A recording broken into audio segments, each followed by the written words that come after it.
The final version of the new style netting will be black, but I just have white for right now. So basically all you have to do is drill out this rivet here, and then the banding will come out and we can slip that out. But in order to drill this out, it's easier to remove these two bolts first. I do that just with two 7/16 sockets. You can just ratchet those out using a 1/8 drill bit. There we go. Got through it. Now these forks, you can just slide one of them off. You don't need to take them both off. Slide the old netting right off. Thread the banding through the new net.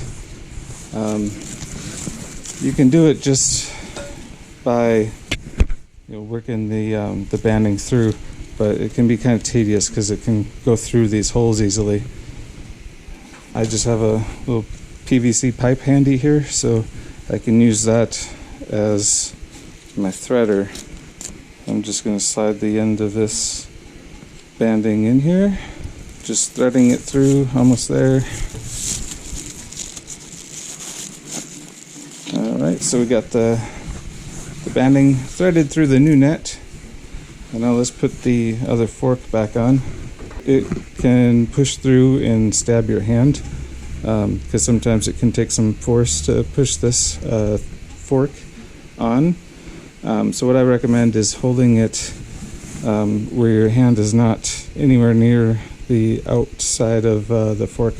So it should just slide right on pretty easily, like this did. But you definitely want to avoid this type of motion, because that will hurt your hand as it stabs in there. So just be careful with this part. If you're struggling to get it through, you can kind of use some hard surface to gently kind of tap it through.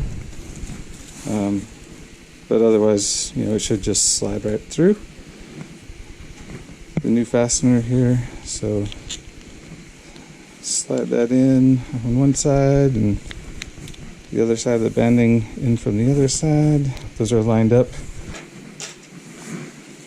And push that up through the holes. I'm just using the rivet gun to help apply pressure. So get that all the way pushed up. Pull that rivet down. The rivet's on there. And the new style netting has this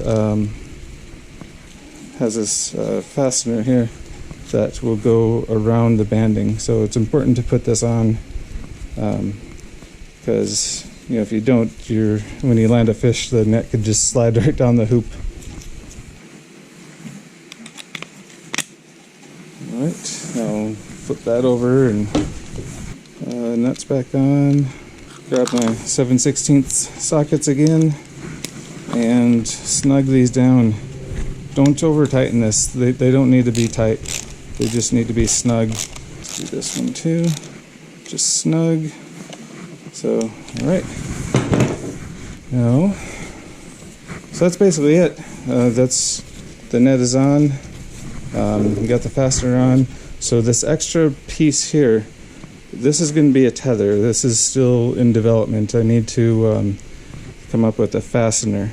So you'll put on another rivet there. This is just a precautionary. There's no reason to absolutely need it, but I thought it'd be a good idea to go ahead and make use of that as a tether. So hold this back up here. There you go.